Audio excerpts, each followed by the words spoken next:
Open பண்ணிடலாம். Open பண்ணிவிட்டு பாருங்கள், இந்த கரண்டி போட்டதுனால தண்ணி இவ்வளோ வச்சுருந்தேன் பாருங்கள், இவ்வளோத்துக்கு தண்ணி வச்சுருந்தேன். இந்த ஒரு சொட்டு கூட வராது ஃப்ரெண்ட்ஸ். இந்த மாதிரி நீங்கள் எதுவும் பருப்பு வைக்கும்போது இப்படி ஒரு கரண்டி போட்டிங்கன்னா ரொம்ப நல்லாயிருக்கும் பார்த்துக்கோங்க. அப்புறம் வந்து கீரை நம்ம போட்டோம் பாருங்கள். கீரை எவ்வளோ கீரை போட்டோம் எப்படி ஆகிட்டு பாருங்கள். ஒரு சட்டி நிறைய வச்ச கீரை 5 விசிலில் நம்ம அப்படி பிசு பிசுன்னு அப்படியே நல்லா இதாக வராது. அந்த 5 விசில் வச்சிங்கன்னா இந்த மாதிரி நல்லா ஆகிடுது. இப்படி கலக்கி விட்டுட்டு பாருங்கள். இந்த கலக்கு கீரை எவ்வளோ ஒரு கட்டு கீரை போட்டதே தெரியல. கீரை கண்டிப்பாக சிறுகீரை வாங்கி நான் போட்ட மசாலா போட்டு இதே மாதிரி வைங்க, சூப்பராக இருக்கும். அப்புறம் வந்து நம்ம அந்த புளி கரைச்சி வச்சுருந்தோம் பார்த்திங்களா, அந்த புளி தண்ணியை அதோட இந்த குழம்புக்கு ஆட் பண்ணிடுவோம். அப்புறம் வந்து நல்லா கலக்கிட்டு இப்போ வந்து நம்ம உப்பு பார்க்கணும். உப்பு வந்து அப்போ போட்டோம் பார்த்திங்களா, உப்பு வந்து நம்ம உப்பு எப்படி இருக்குன்ட்டுன்னு பார்க்கணும். ஓகே, உப்பு வந்து பார்த்துட்டு நம்ம உப்பு போடணும் எப்படி இருக்குன்ட்டு. ஓகே, இப்போ வந்து நமக்கு உப்பு கொஞ்சம் பத்தாது. அதனால் நம்ம வந்து இப்போ வந்து கொஞ்சம் உப்பு போட்டுக்கலாம். பொடி உப்போ கல் உப்பு கொஞ்சம் நம்ம தேவைக்கு உப்பு போட்டுக்கிட்டோம். புளி தண்ணி ஊற்றி உப்பு போட்டு அப்புறம் வந்து நல்லா கலக்கிக்கோங்க. கீரை வச்சு கண்டிப்பாக சிறுகீரை, நான் இன்றைக்கி சிறுகீரை போட்டிருக்கேன். இன்னும் உங்களுக்கு நான் சிறுகீரையில் கடைசியில் காமிக்கிறேன் போட்டு. அவ்வளோதான் ஃப்ரெண்ட்ஸ். அப்புறம் நம்ம இதுக்கு இன்னும் கொஞ்சம் தண்ணி வேணும். அதனால் இன்னும் கொஞ்சம் நம்ம தண்ணி சேர்த்துக்கணும் குழம்புக்கு. ஓகே, இன்னும் கொஞ்சம் நல்ல தண்ணி சேர்த்துக்கோங்க. நம்ம தேவையான அளவுக்கு. இது வந்து ரொம்ப கட்டியாக இருந்தால் சாப்பிட்றதுக்கு அவ்வளோவா டேஸ்ட் இருக்காது பார்த்துக்கோங்க.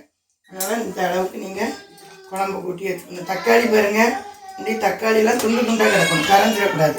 அதான் கொஞ்சம் பெரிய ஒரு தக்காளி 4 துண்டாக வெட்டி போட்டுருங்க. என்ன இந்த மாதிரி ஒரு தக்காளி 4 துண்டாக வெட்டி போட்டுருங்க.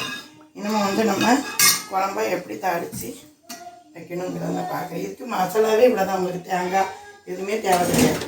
ஓகே, குழம்ப நல்லா மிக்ஸ் பண்ணி நல்லா வச்சாச்சு. இப்போ வந்து நம்ம வந்து அடுத்தது குழம்பு அடுப்பை ஆன் பண்ணி இதுக்கு ஒரு தாளிப்பு போட்டுடலாம். ஓகே, தாளிக்கிற கடுப்பை பற்றி வச்சாச்சு. அப்புறம் வந்து நம்ம ஆயில் ஊற்றியாச்சு. சேர்த்து அங்கேருந்தே ஃபுல்லாக அப்படியே. அப்புறம் வந்து ஃபுல்லாக அப்படி கவர் பண்ணி அப்புறம் கடுகு, அப்புறம் வந்து கடுகு போட்டாச்சு.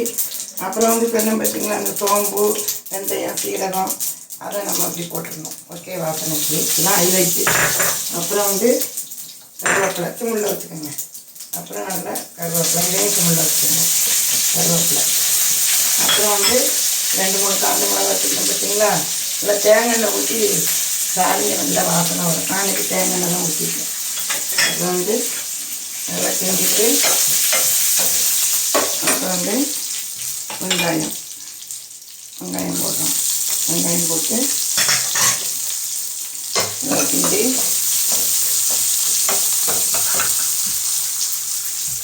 இப்போ வந்து ஓட்டில் வச்சுக்கிறேன். ஓகே, இப்போ நம்ம தாளிச்சதை ஆஃப் பண்ணிவிட்டு இப்படி வந்து கொஞ்சம் தாளிச்சுட்டு நம்ம குழம்புல சேர்க்குறோம்.